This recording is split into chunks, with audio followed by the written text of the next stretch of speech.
اعظم بمنی بھی سرو ساما مددی قبلہ دین مددی کعبہ ایما مددی قادریم نعرے یا غوث اعظم میزنم قادریم نعرے یا غوث اعظم میزنم دمد شیخ احمد رضا خان قطب عالم میزنم اور واہ کیا مرتبہ اے غوث ہے بالا تیرا، واہ کیا مرتبہ اے غوث ہے بالا تیرا، اونچے اونچوں کے سروں سے قدم اعلیٰ تیرا، اور سر بھلا کوئی کیا جانے، سر بھلا کوئی کیا جانے کہ ہے کیسا تیرا، اولیاء ملتے ہیں آنکھیں وہ ہے تلوا تیرا، اولیاء ملتے ہیں آنکھیں وہ ہے تلوا تیرا، اور قسمیں دے دے کے کھلاتا ہے پلاتا ہے تجھے، قسمیں دے دے کے کھلاتا ہے پلاتا ہے تجھے، پیارا اللہ تیرا چاہنے والا تیرا، پیارا اللہ تیرا چاہنے والا تیرا، سارے حاجی جہاں کرتے ہیں کعبے کا طواف، سارے حاجی کیا کرتے ہیں کعبے کا طواف، کعبہ کرتا ہے طواف در بالا تیرا، کعبہ کرتا ہے طواف در بالا تیرا، اور تجھ سے در سے سگ سے ہے مجھ کو نسبت، اعلیٰ حضرت فرما تجھ سے در سے سگ کے معنی کتا ہوتا ہے، اور یہ وہ کتا ہوتا ہے جو غوث اعظم کے دربار میں بیٹھا رہتا ہے، تجھ سے در سے سگ سے ہے مجھ کو نسبت، میری گردن میں بھی ہے دور کا ڈوڑا تیرا، اور تیری سرکار میں لاتا ہے رضا اس کو شفیع۔ اعلیٰ حضرت جب سرکار کے روضے کے پاس پہنچے تو ڈائریکٹ سرکار کے روضے کے پاس نہیں بلکہ فرماتے ہیں تیری سرکار میں لاتا ہے رضا اس کو شفیع جو میرا غوث ہے اور لاڈلا بیٹا تیرا، جو میرا غوث ہے اور لاڈلا بیٹا تیرا۔ حضرات محترم، قرآن مقدسہ کی ایک مشہور و معروف آیت کریمہ کی تلاوت کرنے کا شرف حاصل کیا۔ اللہ رب العزت ارشاد فرماتا ہے اے ایمان والو اللہ سے ڈرو اور سچوں کے ساتھ ہو جاؤ، اللہ سے ڈرو اور سچوں کے ساتھ ہو جاؤ۔ قرآن پاک میں رب نے اتقوا اللہ، اللہ سے ڈرو، یہ کافی جگہ فرمایا، وَكُونُوا مَعَ الصَّادِقِينَ، سچوں کے ساتھ ہو جاؤ۔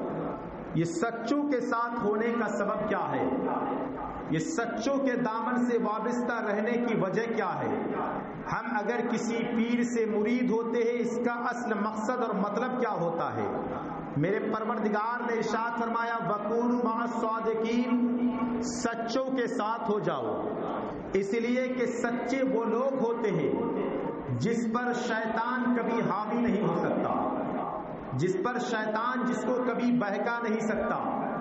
اور جب شیطان میرے رب نے حضرت آدم کو پیدا کیا فسجدوا، سب نے سجدہ کیا الا ابلیس، ابلیس نے سجدہ نہیں کیا، ابا انکار کیا، واستکبر تکبر کیا، وکان من الکافرین، کافروں میں سے ہو گیا، حد سے بڑھنے والوں میں سے ہو گیا۔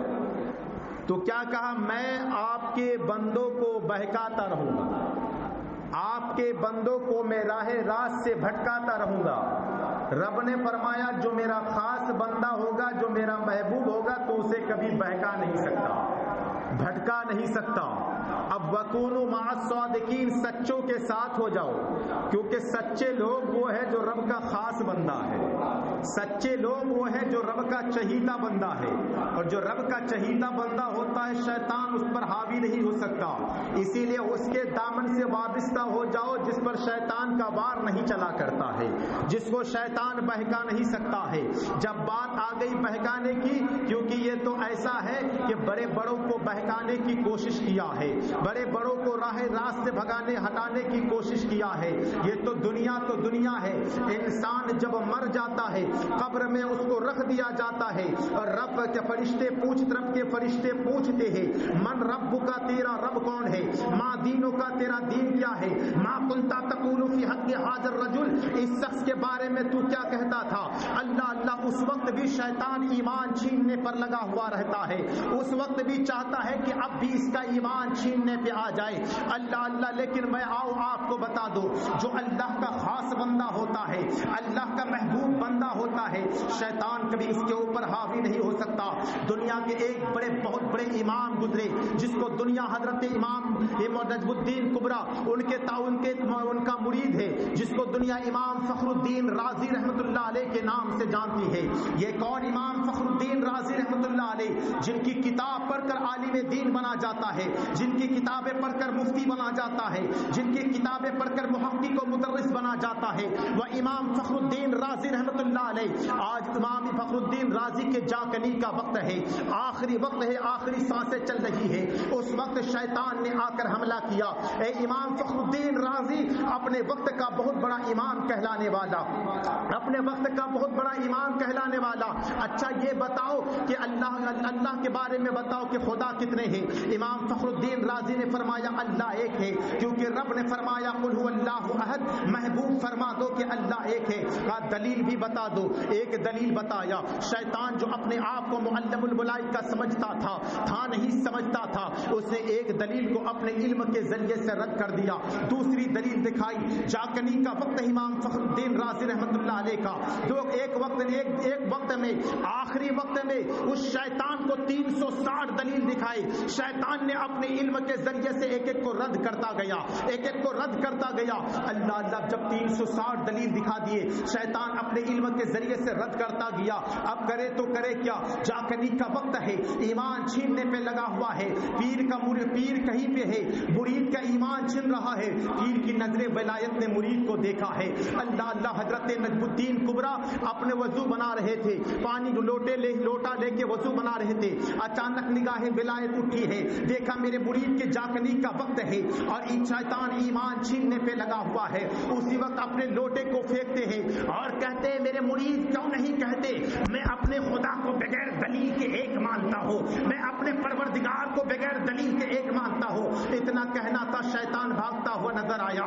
پتہ یہ چلا کہ سچوں کے دامن کو پکڑنے کا مطلب یہ ہوتا ہے کہ جب تمہارا ایمان چھیننے پہ لگ جائے اس وقت ولیوں کا سہارا کافی ہوا کرتا ہے. اسی لیے سچوں کے دامن کو مضبوطی سے پکڑ لو. اور ان سچوں میں غوث اعظم سے بڑا سچا کون ہو سکتا ہے, غوث اعظم سے بڑا متقی کون ہو سکتا ہے, غوث اعظم سے بڑا پرہیزگار کون ہو سکتا ہے, جن کے تعلق سے آؤ میں تم کو بتاؤ. جیسا علماء کرام فرماتے غوث اعظم امام التقا والنقا, جلوہ شان قدرت پہ لاکھوں سلام. غوث اعظم صرف متقی نہیں ہے بلکہ متقیوں کے امام کا نام غوث اعظم ہے. پرہیزگار نہیں ہے, پرہیزگاروں کے امام کا نام غوث اعظم ہے. اور میں بتاؤں, میں نے واقعہ پہلے بھی بتایا, بس مختصر طور پر بتا دوں. غوث اعظم متقیوں کے امام ہے. آپ کے والد گرامی حضرت ابو صالح سید موسیٰ جنگی دوست رحمت اللہ علیہ ہے, جن کا تعلق میں نے ایک واقعہ بتایا تھا, جو ایک سیب کی وجہ سے 12 سال تک نگہبانی کیا ہے. حضرت عبداللہ سومئی ہے, یہ اللہ کے مقرب ولی, اپنے وقت کے قطب الاقطاب کا نام عبداللہ سومئی ہے. یہ عبداللہ سومئی کون ہے؟ غوث اعظم کے نانا کا نام عبداللہ سومئی ہے. آپ کے والد کو امام ذات نہیں, جس کو دنیا سید ابو صالح موسیٰ جنگی دوست کے نام سے جانتا ہے.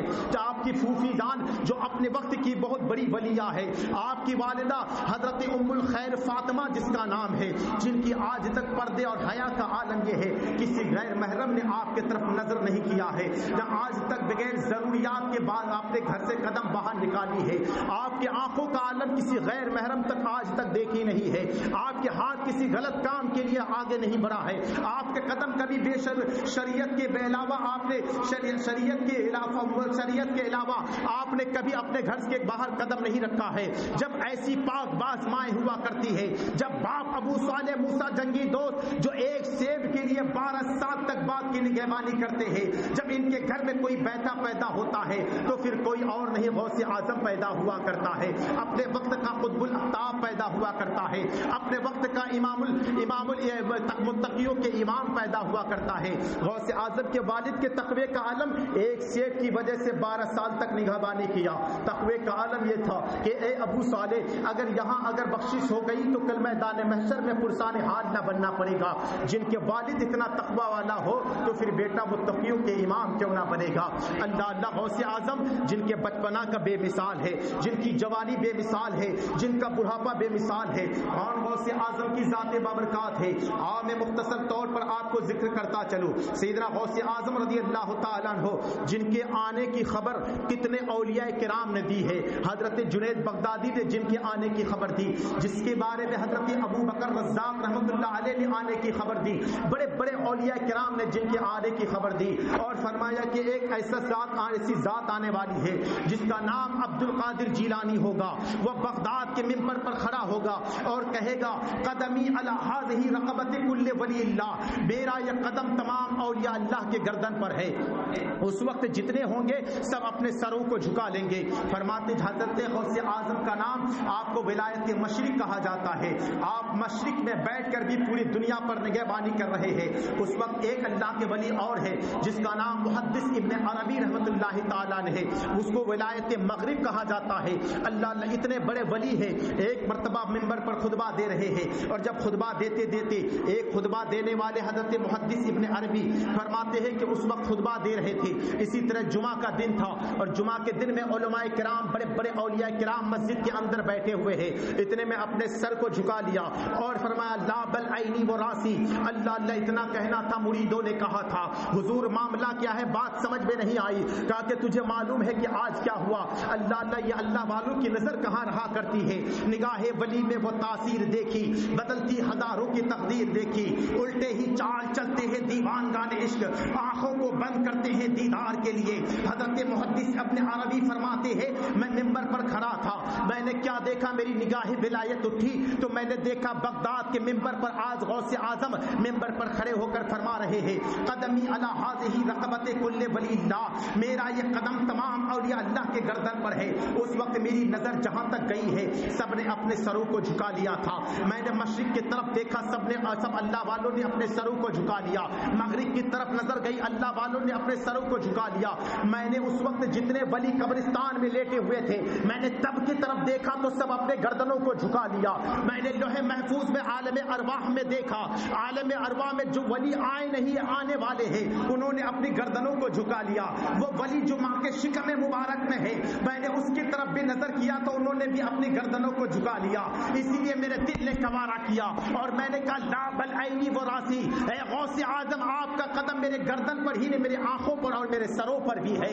اللہ یہ غوث اعظم ہے. تبھی تو اعلیٰ حضرت فرماتے ہیں سر بھلا کوئی کیا جانے کہ ہے کیسا تیرا, اولیاء ملتے ہیں آنکھیں وہ ہے طلبہ تیرا, اولیاء ملتے ہیں آنکھیں وہ ہے طلبہ تیرا. یہ سیدنا غوث اعظم شاہ جیلاں ہے. سیدنا غوث اعظم رضی اللہ تعالیٰ عنہ رمضان المبارک کے ایک رمضان میں پیدا ہوئی. پہلے رمضان میں غوث اعظم متقی ہر آن میں ماں کا دودھ بھی چھوڑ دیا رمضان میں.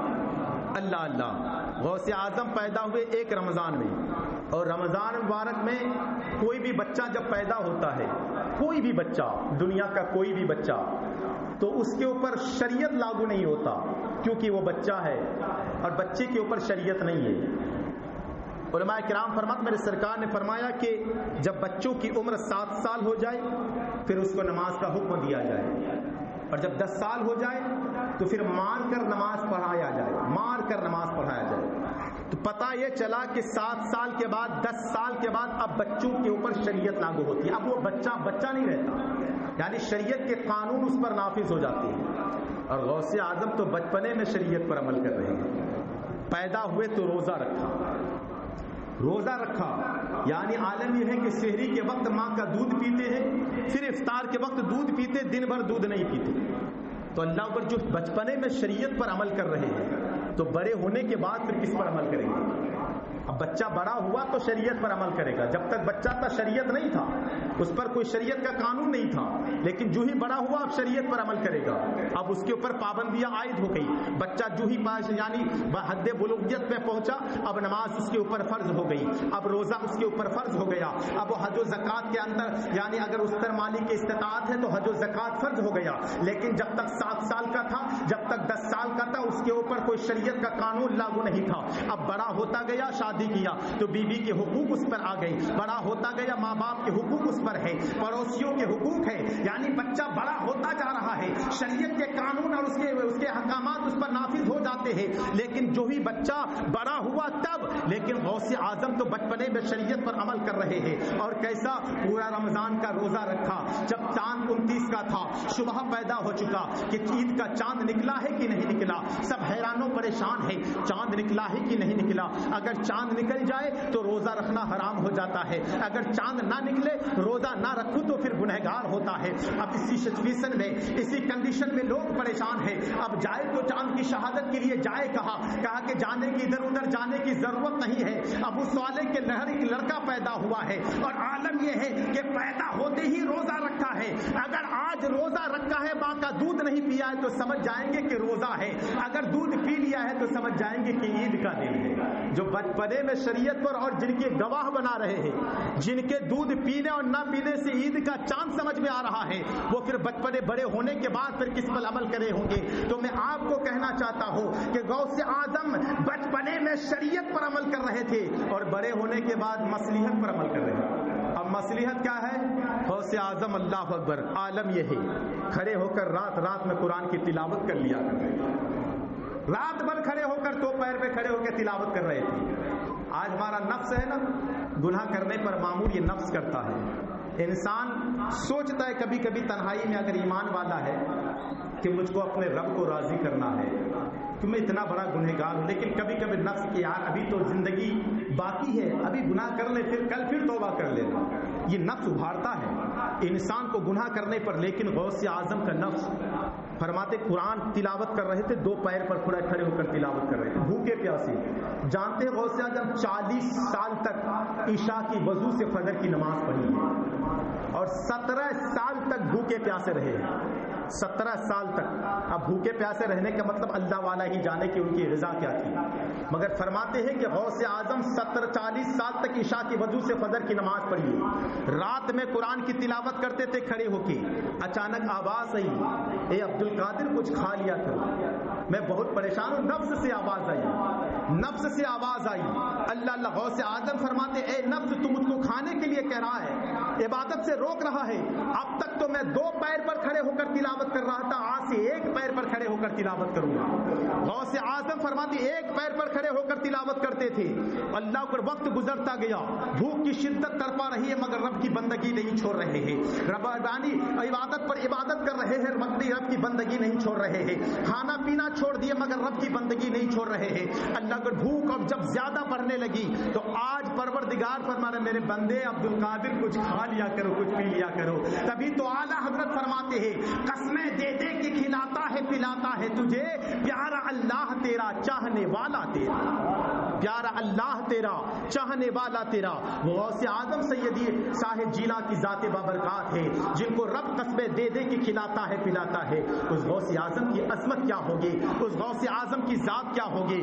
آؤ میں تم کو بتاؤں جس دن غوث اعظم پیدا ہوئے پہلے رمضان کو پیدا ہوئے، اس وقت بغداد شریف میں سب لڑکے پیدا ہوئے اور 400 یا 4000 بچے پیدا ہوئے، غوث اعظم کے صدقے سے سب کو ولی کامل رب نے بنا دیا ہے، سب کو ولایت کے مقام پر فائز کر دیا ہے، اب غوث اعظم رضی اللہ تعالیٰ عنہ ایک واقعہ میری نگاہوں سے گزرا اور وہ واقعہ یہ ہے، ایک مرتبہ آپ کی دایا آئی، جب غوث اعظم بڑے ہوئے جوانی کی دہلیز پر قدم رکھے تو آپ کی دایا آئی، دایا کہتے وہ ماں جو دودھ پلایا کرتی ہے، پہلے زمانے میں ہوتی تھی بچہ پیدا ہوتا تھا تو دایا کو دے دیتی تھی وہ دودھ پلایا کرتی تھی، فرماتے غوث اعظم کے پاس آپ کی دایا آئی اور دایا آئی عرض کرنے لگی میں غوث اعظم کا بچپنا بتاؤ اور جوانی بتاؤ تو آپ سمجھ جائیں گے کہ کس کو عبد القادر جیلانی کہتے ہیں، میں نے اپنا ہاتھ کسی غیر کے ہاتھ میں نہیں دیا ہے، اس ذات ذات کے بابرکات پر دیا ہے جو بغداد میں بیٹھ کر ہمارے اوپر نظر عنایت کر رہے ہیں۔ اللہ غوث اعظم رضی اللہ آپ کی دایا آئی، عرض کرتے جب غوث اعظم کی دایا آئی تو آپ نے اپنے چادر کو بچھا دیا، آپ جو چادر اوڑے تھے بچھا دیا۔ اللہ بتایا پتہ یہ چلا کہ دایا کا احترام میرے مصطفیٰ نے کیا ہے کہ جب دائی حلیمہ آیا کرتی تھی میرے سرکار اپنی کملی کو بچھا دیتے تھے اور حضرت دائی حلیمہ کو بیٹھاتے تھے اور بیٹھانے کے بعد عرض کرتے تھے میری ماں مجھ کو میرا بچپن سنا دو، مجھ کو میری میلاد بتا دو۔ آج غوث اعظم کی بارگاہ میں آپ کی دایا آئی تو غوث اعظم نے اپنے چادر کو بچھا دیا، اپنی ماں کو بٹھایا اور عرض کرتے ہیں کہ ماں کس وجہ سے آئی ہو؟ کہا بیٹا بڑی مدتوں سے ایک تمنا ہے، میری ایک خواہش ہے جس کی وجہ سے آئی ہوں۔ کہا کیا خواہش ہے بتا دو؟ کہا کہ میری ایک خواہش یہ ہے کہ اللہ جب بچپنے میں تو میری گود میں کھیلا کرتا تھا نا تو آپ کی ایک کرامت دیکھی تھی اور وہ کرامت کیا ہے میں آپ کو بتا دوں۔ عرض کرتی آپ کے گھر میں بچہ پیدا ہو، وہ بچہ تھوڑا سا بڑا ہو جائے تو عالم یہ ہے کہ وہ بچہ اگر کود جائے چھلانگ لگائے تو کتنی دور تک چھلانگ لگا سکتا ہے؟ 1 فیٹ کی دوری پر چھلانگ لگا سکتا ہے، 2 فیٹ کی دوری پر چھلانگ لگا سکتا ہے، بچہ بڑا ہو تو 3 فیٹ کی دوری پر چھلانگ لگا سکتا ہے۔ مگر دایا آ کے عرض کرتی ہے اے میرے عبد القادر جیلانی جب تو بچپنے میں میرے گود میں کھیلتی تھی ایک چھلانگ لگاتی تھی سورج میں غروب ہو جایا کرتی تھی، ایک چھلانگ لگاتی تھی سورج میں غائب ہو جاتی تھی، میں حیران و پریشان رہا کرتی تھی، پھر تھوڑی دیر بعد تو میرے گود میں آ جاتی تھی۔ اللہ نے اتنا کہنا تھا، اب وہی کرامت پھر سے دوبارہ دیکھنے آئی ہو۔ عرض کرتے جب اتنا کہا نا تو حضرت سیدنا غوث اعظم فرماتے ہیں او ماں دائی حلیمہ میری ماں سن لے، او میری دایا ماں سن، اب وہ عبد القادر کا زمانہ الگ تھا، اب عبد القادر کا زمانہ الگ ہے۔ جب آپ کی گود میں عبد القادر کھیلا کرتا تھا نا تو وہ بچپنے کا زمانہ تھا، جو کمزوری وہ نقاہت کا زمانہ تھا، جو بچپنے کا زمانہ تھا وہ کمزوری کا زمانہ رہتا ہے۔ اب عبد القادر کے اندر اتنا پاور آ چکا ہے کہ ایسے کئی سورج عبد القادر کے سینے میں غروب ہو سکتا ہے، ایسے کئی سورج عبد القادر کے اندر سما سکتا ہے۔ اللہ یہ عبد القادر جیلانی کی ذات بابرکات ہے کہ نہ جانے کتنے سورج عبد القادر کے سینے میں سما سکتا ہے۔ وہ عبد القادر جیلانی شہنشاہ بغداد ہے، ہم نے اپنا ہاتھ ایسے عبد القادر جیلانی کے ہاتھ میں دیا ہے۔ اللہ ان کا مرید جو ہوتا ہے نا وہ جب تک توبہ کی توفیق نہیں ملتی پھر اس کو موت نصیب نہیں ہوا کرتی ہے۔ غوث اعظم شاہ جیلا نے یہی تو لیا ہے۔ میرے غوث اعظم نے جب گئے غوث اعظم شاہ جیلا سرکار کے روزے کے پاس تو یہی تو حضرت خانہ کعبہ کے پاس تو یہ کہ جب تک میرا مرید توبہ نہ کر لے پھر تب تک اس کو موت نصیب نہیں ہوگی، یہی وعدہ کیا حضرت خواجہ غریب نواز رحمۃ اللہ تعالیٰ نے کیا وعدہ لیا کہ میرا مرید جب تک جنتی نہ ہو پھر اس کو موت نصیب نہ ہو۔ ہم کتنے خوش قسمت ہیں کہ غوث اعظم کی بھی ماننے والے ہیں، خواجہ غریب نواز کی بھی ماننے والے ہیں، اور میرا غوث تو وہ غوث ہے کہ اللہ فرماتے کہ سارے حاجی کیا کرتے ہیں کعبے کا طواف، کعبہ کرتا ہے طواف در بالا تیرا۔ آپ نے ایک نام سنا ہے جس کو دنیا رابعہ بصریہ کے نام سے جانتی ہے۔ رابعہ بصریہ کوئی معمولی ذات نہیں ہے۔ میں نے پچھلے ہفتہ بتایا کہ ایک ہاتھ میں آگ لے کے چلی، ایک ہاتھ میں پانی لے کے چلی، کہ آگ سے کیا کرے گی؟ کہا جہنم کو آگ لگا دوں گی اور جنت کو بجھا دوں گی۔ کہا کس لیے؟ تاکہ لوگ جنت اور جہنم کی وجہ سے اللہ کی عبادت نہ کرے بلکہ رب کو راضی کرنے کی عبادت کرے۔ یہ حضرت رابعہ بصریہ ہے۔ تو جب چلی نا حضرت رابعہ بصریہ تو گھر سے چلیے خانہ کعبہ میں حج کرنے کے لیے، تو ایک ایک قدم پر 2 رکعت نفل نماز پڑھتی تھی، ایک ایک قدم پر 2 کئی سال کی مدت پر جب پہنچی تو فرماتے کہ حضرت خواجہ حسن بصری رحمۃ اللہ علیہ تعالی علیہ تابعی میں سے حضرت رابعہ بصریہ تابعیہ ہیں، فرماتے ہیں جب گئے تو حضرت خواجہ حسن بصری کیا دیکھتے ہیں کہ خانہ کعبہ موجود نہیں ہے، خانہ کعبہ اپنی جگہ پر نہیں ہے۔ عاطف نے کہا کہ کہیں ایسی جگہ تو نہیں کہ میں کوئی اور جگہ کا بار بار تو آتا رہتا ہوں، آج خانہ کعبہ موجود نہیں ہے۔ عاطف غیبی سے آواز آئی، او حسن بصری سن لے کہ میری ایک بندی آ رہی ہے، ہر قدم پر 2 رکعت نماز پڑھتے آ رہی ہے، تو خانہ کعبہ کو اس کی زیارت کے لیے بھیج دیا ہے، خانہ کعبہ کو اس کی زیارت کے لیے بھیج دیا۔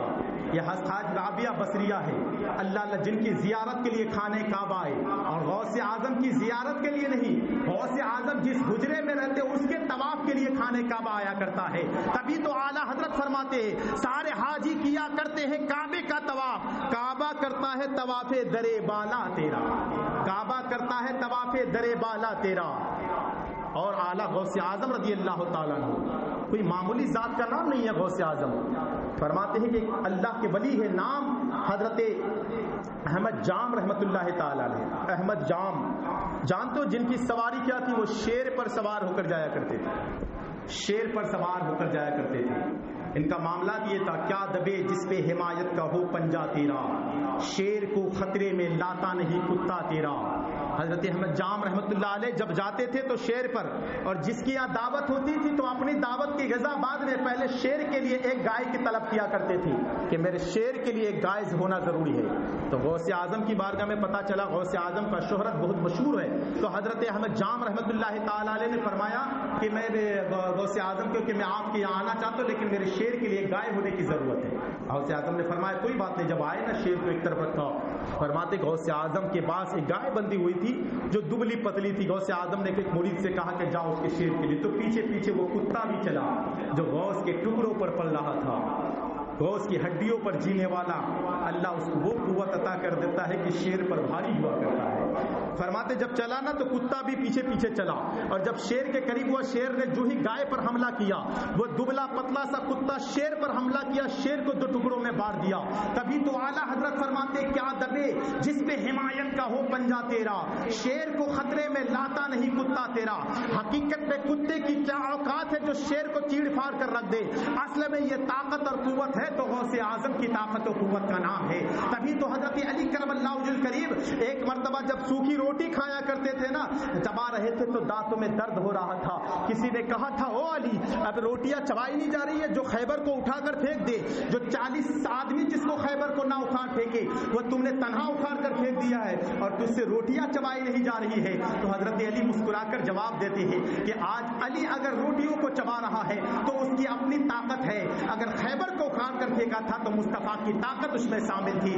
پتہ یہ چلا کہ جب اللہ والوں سے نسبت ہو جایا کرتی ہے تو بظاہر پروردگار عالم کا جو خاص محبوب ہو جاتا ہے، بظاہر طاقت اس کی ہوتی ہے، پاور خدا کی ہوتی ہے، آنکھ اس کی ہوتی ہے، دیکھنا خدا کا ہوتا ہے، کان اس کے ہوتے ہیں، سننا خدا کا ہوتا ہے، پاؤں اس کے ہوتے ہیں، چلنا خدا کا ہوتا ہے. آپ کہیں گے یہ کیسے ہو سکتا ہے کہ آنکھ اس کی ہو، دیکھنا خدا کا ہو، پاؤں اس کے ہو، چلنا خدا کا ہو. میں نے کہا دنیا میں بہت اچھا آج کل کے زمانے میں تو اللہ اکبر عالم یہ ہے کہ مثال دینے میں کوئی بڑی چیز نہیں ہے. آج زمانے میں کس کے اگر اپر آصف کا سایہ آ جائے، کسی کے اوپر جن سوار ہو جائے، پھر اس کی طاقت پتلا دبلا سا انسان ہے جس کو اللہ اکبر صحیح سے چلے ایک تھپڑ مارے تو 2 مرتبہ گرے، لیکن عالم یہ ہے کہ طاقت اس کے اندر یہ ہے کہ 2-4 کو اکھاڑ کر پھینک دے رہا ہے، 2-4 کو ادھر پٹک رہا ہے. کہا اللہ اکبر بات کیا ہے؟ کہا کہ مولانا پتہ نہیں اس کے اندر جن کا سایہ چلا گیا ہے. بظاہر دیکھنا اس کا ہے، بظاہر دیکھنا ہے لیکن اندر دیکھنا جن کا ہے.